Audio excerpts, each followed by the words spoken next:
diversity, equity, and inclusion, DEI, we treat it as though it's this new phenomenon, something that became manifest in the 21st century. It's actually been around since this country was created. Wow. Because when you think about and you carbon date it, Reconstruction, 13th, 14th, 15th Amendment, those were DEI laws. The 19th Amendment, giving women suffrage, white women to start, and then with the addition of the Voting Rights Act, Black women, that's DEI. Title I, fully funding public education for poor children. That was a DEI law because it was insufficient to say that you had education if we did not include those who were poor and had equity in terms of distribution. And so I would say that if you are, a U.S. Senator from the Appalachian region who was able to graduate from public schools, you are a product of DEI. Yes. Because it was DEI that made it possible for you to get that education that you could have gotten if you lived in a wealthier part of the country. The Americans with Disabilities Act is a DEI law. It took until 1990. So when we hear about attacks on DEI, they try to frame our attention around race alone. But if you are a veteran of any foreign war who lives in this country, you have benefited from DEI. You've also been, unfortunately, sometimes distanced from it because you didn't get access to the GI Bill. Right. But all of our interest should be in the foundational values of diversity. That means all people. Equity, that means having fair shot at opportunity. And inclusion means having access to the American dream however you want to create it. The attacks on DEI are not because DEI doesn't work. It's because it worked too well. It's because the Voting Rights Act changed the nature of who got elected. And now Kamala Harris can stand for president and we have a competitive election. And that's because DEI works. Wow. We have companies that are making money because people of color have the bandwidth and the funding to buy their products. But we also see a difference in how this nation works because DEI works. And therefore, the people who are attacking it, the people who are quietly quitting it, the moral cowardice of the companies like Ford that are walking away from it, they are doing so not because DEI works, but because they don't like the fact that those who depended on DEI's failures are now facing the consequences of its success. And so I've created a series of organizations. They're known as the APR Network. So I encourage people to go to aprnetwork.org, sign up. We can give you talking points on why DEI works. I need them. Every preacher, go get them. Please. Go get them. We can give you, we've got this amazing ad campaign because we know that those who want to destroy DEI they have a pretty simple system.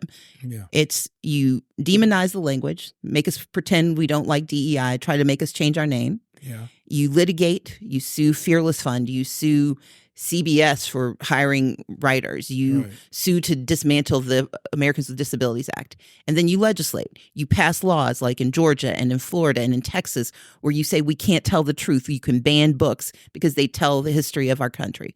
You do the work of convincing us that what we know to be true isn't true. But we can fight against that infernal triangle with what I like to call our virtuous cycle. We need to legitimize our language, inoculate ourselves against attack, litigate and legislate ourselves. We can win, but we've got to know we're in a fight. No, I love it. I think a lot of people know your personality, but don't know your profile. Being an attorney, you were just an attorney Yes. of the highest order.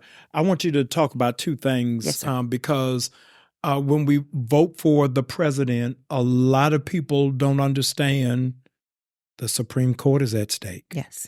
And there's a whole lot on the line with the Supreme Court. In this coming presidential election in just a few weeks, the reason why we have to vote for the presidency, how does that impact the Supreme Court and the changing Supreme Court that's probably going to take place in the next 4 years? So we need to understand that the three branches of government, we learned it in school, but the presidency determines who sits in the Supreme Court when you have the ability to make those appointments. What we saw happen to President Obama when Mitch McConnell was the Senate Majority Leader was that he forestalled the president from being able to make those appointments. That meant that when Trump became president, he had access to 3 seats That is why women do not control their bodies. And irrespective of your belief about abortion, our belief about a woman's right to control her body, our belief about women's health care, Amber Thurman died because of an abortion ban that said that doctors had to question if they could treat her. She did nothing wrong. She did nothing illegal. Wow. That's the Supreme Court. Yeah. The fact that we can't get guns out of our schools is the Supreme Court. And so if we want better for our children, better for our families, we've got to use the system we have. We can change the system maybe one day, but we can't wait for the system to change before we engage. That's true. When people say they're not into politics, I'm like, politics is into you, and it is a stalker. Yeah. And the U.S. Supreme Court, if you look at the ages of who's currently on that court, yes, what happens next, the fact that we don't have a full effective Voting Rights Act anymore, the reason voter suppression happens at such a pace is because the Supreme Court struck down Section 5 of the Voting Rights Act. So if we want more, if we want what we had, and let alone more, we have to get control. And that begins with voting for the president of the United States. But I'm going to put in a plug, vote all the way down the ballot. That's right. Yes. Because the same DA that refused to prosecute Ahmaud Arbery's killers lost her job because we decided to vote. The judges making decisions about our communities, no matter where you live, those judges are often elected vote. The city council, the county commission, your state legislators who control billions of dollars, vote. We aren't guaranteed victory, but we are guaranteed access. And access is how you get to victory. No, that's great. I want you to talk about this, what a lot of people think is Fantasy Island and don't really believe it exists, but it's a 900-page document. Project 2020. Yes. I need you to give us the cheat code. Okay. Break it down for us. What is at stake and what's on the line? So the Heritage Foundation has been around for more than 40 years. And actually, they've been producing a version of this, which folks have long ignored until we saw it play out. In this document, what they call Project 2025, when they started it, it was called the Mandate on Leadership. It came out after Reagan. Wow. That's when they first started publishing it. They have said what we want to do. We want to strip communities of color of access. They talked about affirmative action and how do you end it. We want to do election security. That's voter suppression. They've been telling us what they were doing, but more importantly, they've been doing it. So when we say Project 2025 is dangerous, it's because we've seen Project 2020, Project 20. Right. They've been able to implement it. And so here's what they want to do now. They are angry about what Joe Biden and Kamala Harris have achieved. They're angry about what Barack Obama achieved. They do not want us to have what we have. And so it's 900 pages of how they plan to fire anybody who works a good government job who isn't willing to pledge allegiance. And if you think it doesn't matter to you, if you have a family member who works for the post office, wow, that's a government job. If you have a family member, it goes down that far. I'm thinking these are Pentagon jobs. And when you start to change who's in charge, yes, they change who's in charge and they change who works for them. They want to dismantle civil service. That's how this happens. And the reality is what they're willing to tell us they're going to do is not the end of what they're going to do.